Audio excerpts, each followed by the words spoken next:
my sample was consisted of 26 case studies, those who have migrated from Jaffna to Vanuatu after 1996 as a result of war. I interviewed them using the snowball sampling method.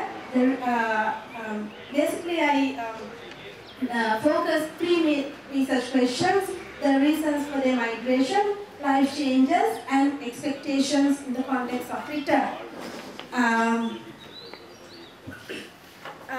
Background and rationale of my study is more than 1 million of people has been displaced due to the war in Sri Lanka, and most of them are Tamils, approximately 78%. So, according to Christopher, in 1981, the Tamil population of Sri Lanka numbered 1.9 million people. By 1995, almost 3/4 of these are either internally displaced or have sought asylum overseas. There is a long history of Tamil migration to Colombo. Discussing on the prominent Tamils in the 19th century, Kumari Jayawardena says the status of their families was established by 2 important decisions. The first being the geographical move from Jaffna to Colombo. The center of the colony is trade and government, and second being the decision to acquire knowledge of English, which in turn ensured social upward mobility, economic advance, and political rewards. Siddharthan has done research in 2003 on Colombo migrants.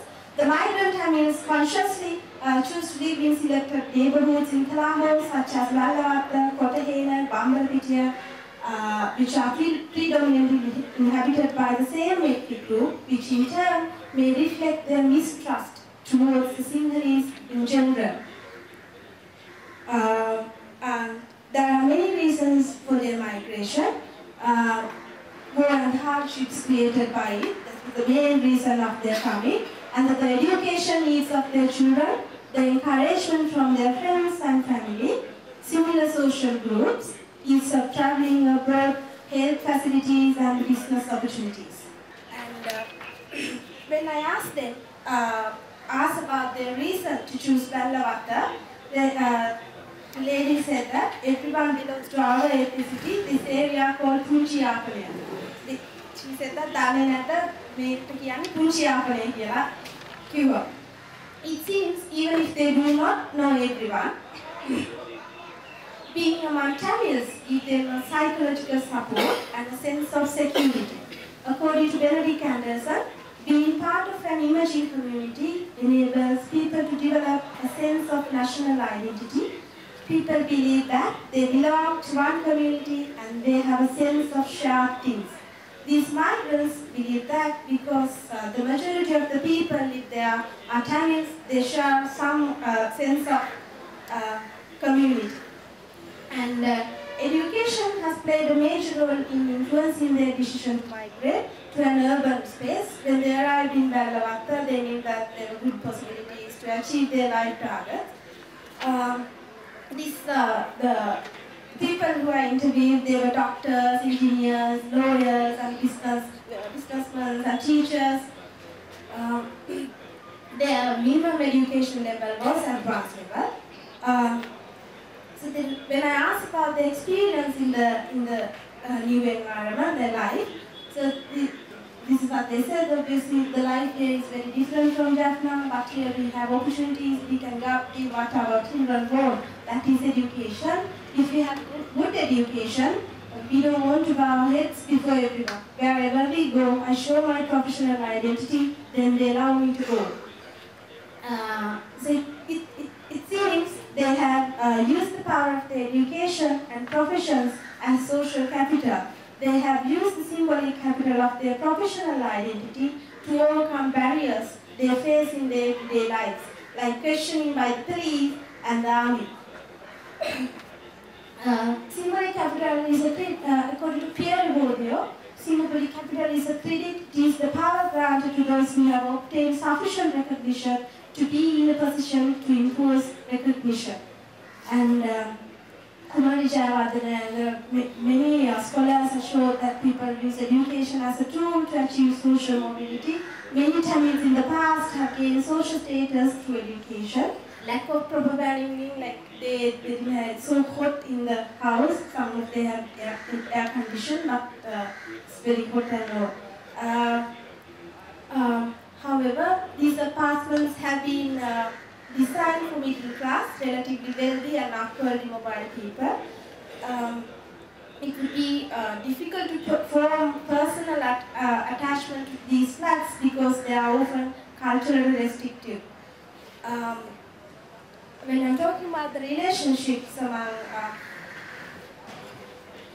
these are the opinions that they gave. In Jaffna we had big houses, there was enough space. And even if they make noise, the neighbors will complain, and at the next meeting, the house manager will inform us not to do it again. That's how the relationship of the flats have decided everything.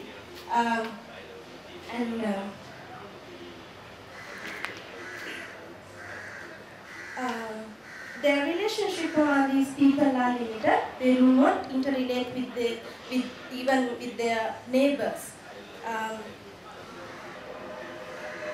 So this is there we had friends and we had a big house and there were many friends and relatives. In the village, whatever we make as special, we share with everyone else. We only meet our neighbors at a function or a meeting which we are having about the management of the flats. Here, even though we know that these people are our ethnicity, we don't know each other. It's not like in the village, but we have to live here now, we can't go there again. So their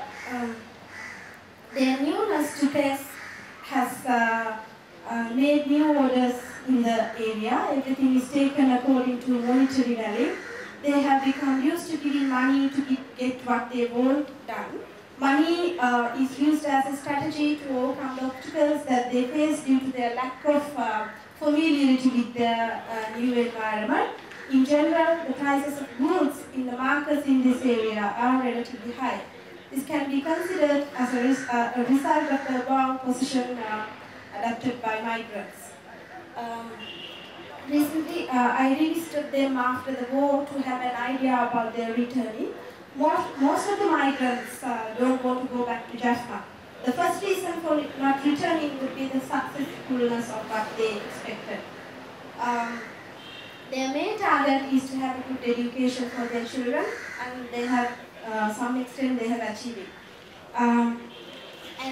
There is a discussion going among scholars on the concept of return. The predominance of the myth of return is repeatedly noted among immigrants regardless of the time spent in the host society. The intention behind migration and the economic prospects of immigrants in the new environment. So, in my conclusion, I would say the efforts made by these internal migrants who settled down in this environment in order to avoid facing changes have resulted in a new order in the Valavat area and in their lives. And migrants have creatively used what they already have, the symbolic power of professional status and wealth, in order to uplift their lives and to achieve their goals in life. Third one is, even though they do not want to return to where they came from, they still maintain the sense of belonging to the home, which is Jaffna, by maintaining the sense of belonging to the Tamil community.